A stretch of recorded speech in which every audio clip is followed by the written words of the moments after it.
Hey, welcome back to the loom. I have spent a little bit of time away from the loom. It is the beginning of our growing season here in Canada, and so I've spent quite a bit of time dealing with my plants, moving them out of that greenhouse into the newly built greenhouse outside, and then transitioning them to outside. Now that they're all in the ground, the workload has dropped off again, and I have a little bit of more time to sink into my weaving. The time away has actually given me a chance to think about and re-look at the project that I've got on the loom. And I sat down and I just started doing a couple of picks to see how I was feeling about it. And it's not developing the way I was hoping. Now, it could be because of the type of yarn I've chosen. There are a lot of different factors.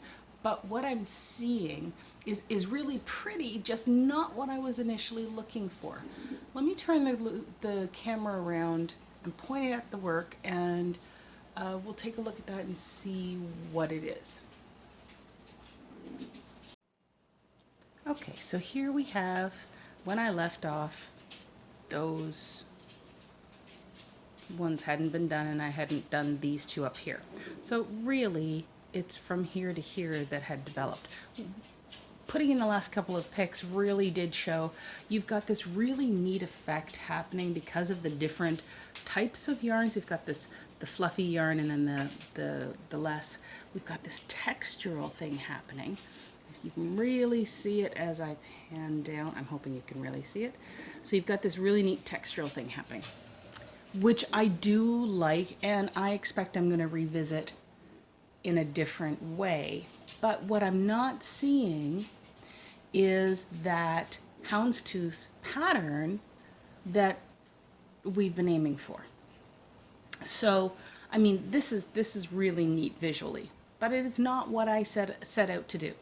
So I'm going to back all of this out, back it to here, and I'm going to go 2 and 2 and see how that develops.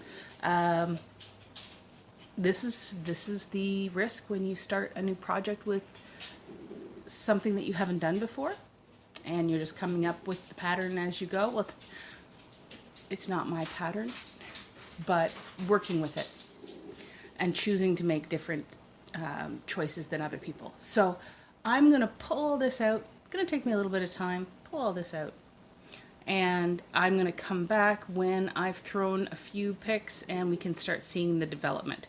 So the only difference from what we talked about before was instead of going 4 and 4, we're going to go 2 and 2 and 2 and 2. I'll come back when I have the everything torn apart and pick it up again from there. Oh, if you're wondering what I mean by torn apart, I'm not cutting anything. Just to be clear, I'm going to unweave each row. I'm going to save yarn, and there's no need at this stage. Everything's open. I can still do that.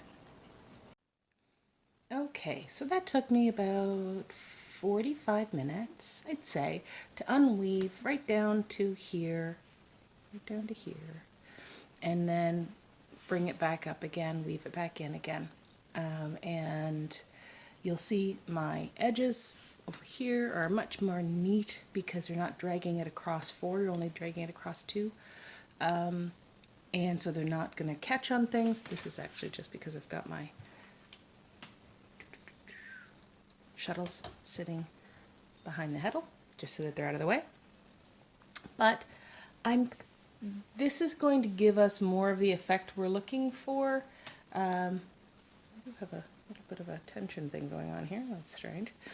And we're still going to have that really neat textural thing going on too. So I'm going to say I'm happy with this.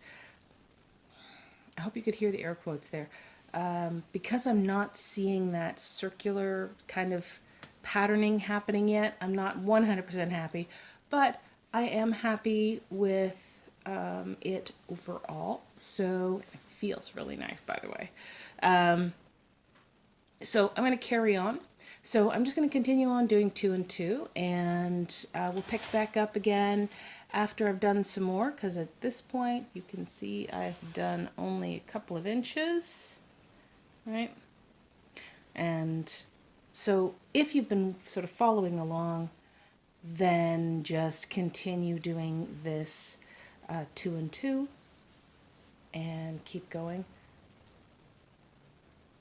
Yeah, so I think that's all I have to talk about for now. And I'll see you at the next phase. Morning. So I have been working on the blanket a little bit. I'm, as you can see, outside. I've decided to do a little outside weaving, and I've done this for a couple of days, so this is day 2, and it's absolutely delightful. It's been so hot here where we live, unusually so. So I'm just really enjoying this time outside in the morning with my coffee and my loom, and I'll bring you around and we'll take a look at it. There we go. There we go. So here we are in my backyard, and our dog, one of our dogs. And so I've just been continuing with the 2 black, 2 gray, and it's developing lovely. We still have that really neat texture difference, which I'm enjoying.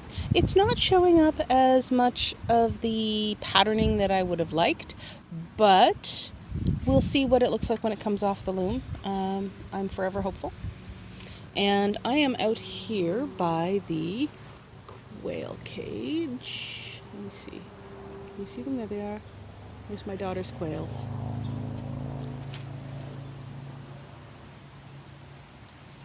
All right, so I'm going to get back at it, and you guys have yourselves a great day. Quick update from my backyard. I have now come to the end. I'll just show you. There's the end. So I have clipped off the last of the gray, and I've tucked it all in so I can trim that off after. I've got my first row of, let me back this up a little bit, sorry. First row of the black that I'm going to do, I believe it was 10 rows to give us an edge, and then I will do the stitch on it, and that's where we'll be able to cut it off at that point. So as I transition, all I did at this point was I finished up the 2 rows of each color. Then I'm going to do 10 rows of the black, and then when I go to do the edging, I will I might film that. I filmed the other edging. It's the same thing, right? Just on the other end. But before I cut it off the loom, I will definitely be back. Okay, so I remembered that because I've done everything in 4s initially, that the number of final was 8. So there's my edge. Well, the edging will be next. But I wanted to show you something before I get carried away here. Notice that everything on this side of the heddle is neat and all of that. When I was warping the loom, remember we drag things over?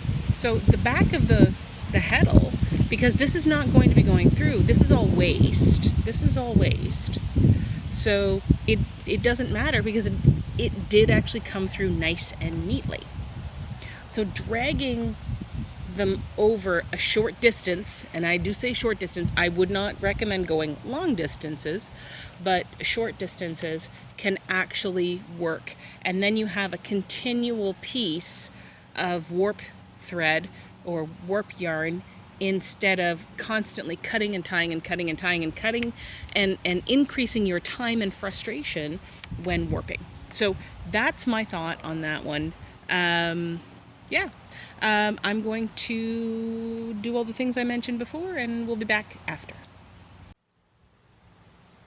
Okay, I'm back and still in the yard. And I'm about to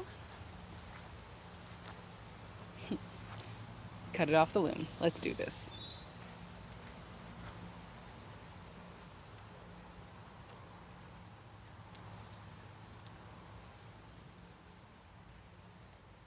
All the pieces of yarn need to make sure that they get picked up and properly disposed of. These are not good for birds.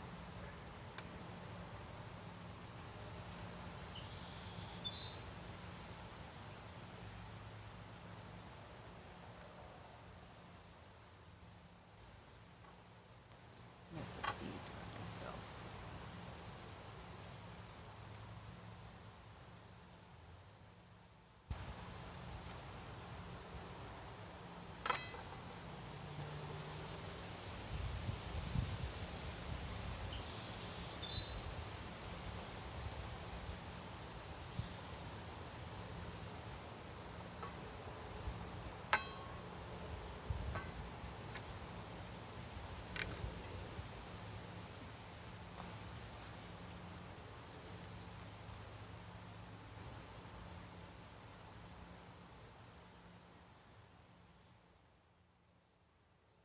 All right, let's pull this off and see how she looks.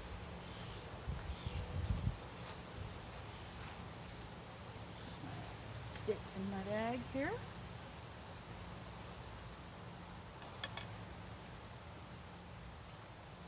See what you can see before I get carried away. Yeah, we're good. Okay.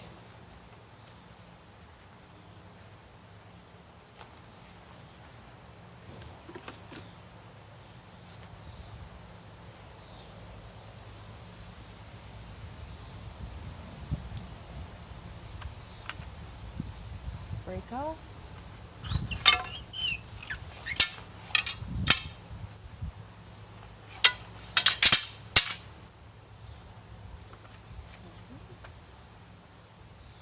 And this side I do not cut off. This side I undo and save some of the yarn that I use, some of the tools that I have.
I'm going to be doing another project fairly quickly, but I don't want, when I bring my loom in, don't want to be tripping over any yarn. It's definitely portable, easy to do. It's just a little awkward, and I'd rather not fall. Alright, so let's get these up off the ground. Get the grass out of there.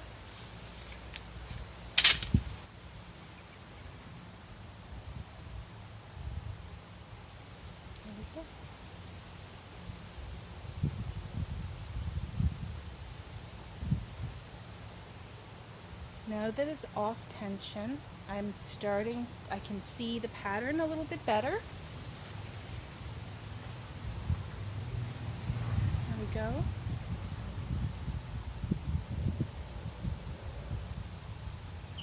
So my next step is to clean up the ends and finish the edges. And I'm actually going to use my tool to spin these and tie them off so that I've got tassels.